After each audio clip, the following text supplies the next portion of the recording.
Welcome back, best ever listeners. I'm your host, Travis Watts. This is another episode of the Actively Passive Investing Show. What's been on my mind for this topic today is kind of a look into the future. Let's talk about multifamily apartments as we kind of zoom out and take a peek at a 10-year time frame. And this is all coming from my investor relations background. As many of you know, I work with Joe Fairless at Ashcroft Capital. And so a lot of my week is comprised of speaking to investors. And I've just noticed, especially since the pandemic for the last couple of years, that we've got a lot of investors on the sidelines. We've got a lot of uncertainty, obviously, in the markets. We've got a very volatile stock market, as we saw at the very beginning and onset of the pandemic. And when scary headlines come out and when the news and media tries to paint this doom and gloom picture, a lot of people get scared. And so I just kind of wanted to, again, zoom out and talk about real estate as a long-term investor, as many of us are. And the first thing I want to point out is being a real estate investor is a long-term play. You can be a real estate speculator, which would be a lot like flipping houses, for example, where your time frame might be 30 days to maybe 180 days to turn around a property. But as a real estate investor, your time horizon may be 5 years, 10 years, 20 years. And I just wanted to hop on the show here today to, first of all, say I myself have certainly been caught up in the short-sighted thinking, only thinking about today and this month and this year. And I've kind of given this story in a different way on previous episodes, but I remember moving to Central Florida, 2017, with my wife. We're buying this home, and in my mind, I'm pretty bullish on real estate and Florida in general. And I remember saying, New Yorkers, New Jersey people, they're going to be moving down here in droves, and I just see this being kind of the next big booming place. And then scary headlines and things were coming out. And by 2018, the Fed started raising rates. The stock market started collapsing. I just started second guessing my decision because I was looking at the short term. And so we ended up selling that house early. That was going to be a 5, 10, 15-year house. And, not even a year into it, we sold it in 2018. And I said, what I'm going to do is take that capital back and I'm going to go invest it instead of owning a quote unquote liability, right? The old Robert Kiyosaki, your house is not an asset, right?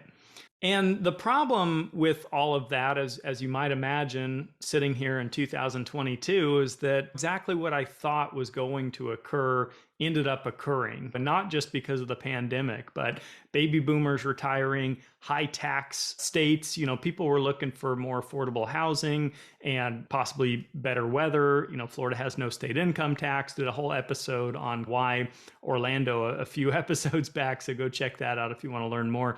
What's funny is this is just a recent reminder because 2 weeks ago, about a week and a half ago, that house went up for sale, the house that we had sold in 2018.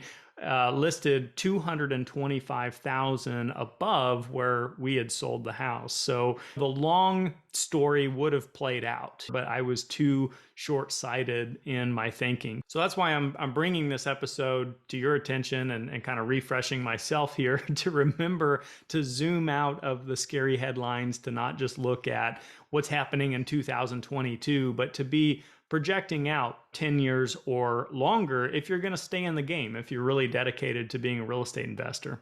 So it's useful to be able to zoom in sometimes to analyze a deal, to underwrite a deal, maybe to put together a strategy for your investing, something like that. But it's also useful to be able to zoom out, look at the macro level, and not get caught up in analysis by paralysis sometimes. So to that point, if we look at multifamily apartments in 2007, this was leading right up to the Great Recession in 2008 and really a real estate collapse. The average price per door on a multifamily apartment nationwide, United States stats, was $95,000 per door in 2007. People were saying it's too hot, it's overrun, it's absurd. And then the Great Recession happens. Today, your average cost per door is nearing 220,000, so more than double what it was back then. And the point is, markets will always go in cycles. There will always be some volatility. There will always be some potential pain in the short run. But again, if you're basically dollar cost averaging in deals year by year, and you're looking at the big picture in the long run, real estate tends to go up. This is held true for 100 plus years, much longer than that, but just to use a more recent history scope. Another stat I find interesting is your average apartment rent in 2007, right before the collapse, was a little bit over $1,000 per door, and today we're nearing around $1,600 per door. And I think I've mentioned it before, but even during the worst of the recession, in apartments, the average per door rent dropped about $150 or so. And so it wasn't this mega collapse where rent goes from $1,000 a month down to $200 a month and everyone loses their properties and goes underwater. The thing I love about apartment investing is that it's very essential. People really do need affordable places to live, and just apartments in general. Not everyone is going to be a homeowner. Not everybody can be a homeowner. So it's nice to be an investor in something like that.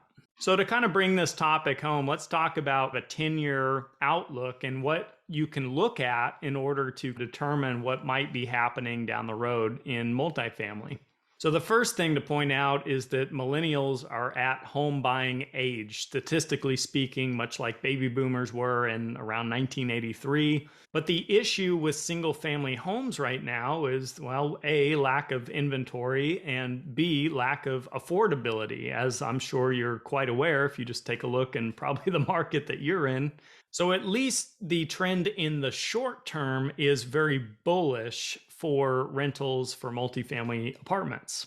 Baby boomers, on the other hand, are generally holding on to their single family homes in the short run. They're not old enough to be letting go of those homes because they need to go into assisted living, or they prefer to have a rental because maybe it's one story and no landscaping and no stairs and things like that, which leads me to the next point, which is in the intermediate to longer term, I think we will start seeing that shift and that movement. So if you zoom out 10 years, your average baby boomer will be about 77 years old. At that point, assisted living and multifamily apartments in general, I think we could make a pretty bullish case that we'll start seeing a big migration there.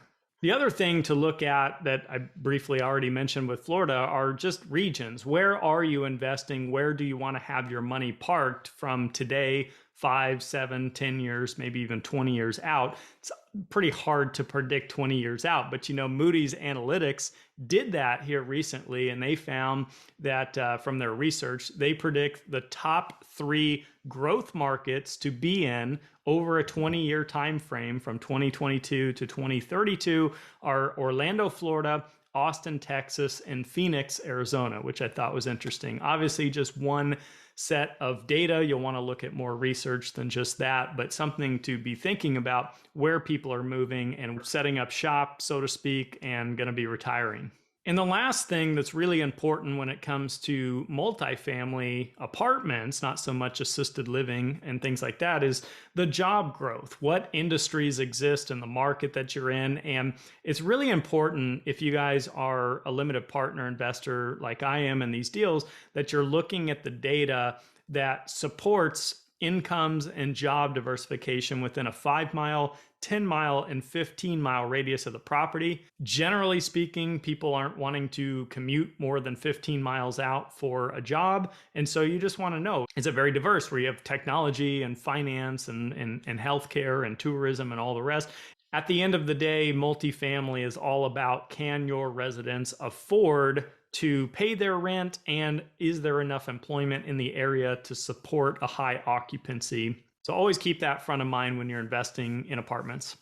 So, the reason I wanted to record this episode is to remind myself and all of you listening that real estate investing performs well over the long haul. You will see a lot of scary headlines. They've been there every single year. I've shared that story of a very, very intelligent individual who told me in 2015 there was going to be a real estate collapse around the corner and that he was sitting on the sidelines, and he pretty much has been sitting on the sidelines, believe it or not, all the way up until about now, 2021 and 22. He's jumping back in the game at this point and now sees a bullish case, which I think is really ironic. So just skimming through YouTube and different sources, I'm seeing all this, don't buy real estate in 2022, why you'll regret buying a single family home. And of course, the thesis behind most of that is because the Fed is raising rates. The problem is we don't know how much they're going to raise rates. We don't know if they're going to start to retract like they did in 2018 and say, never mind,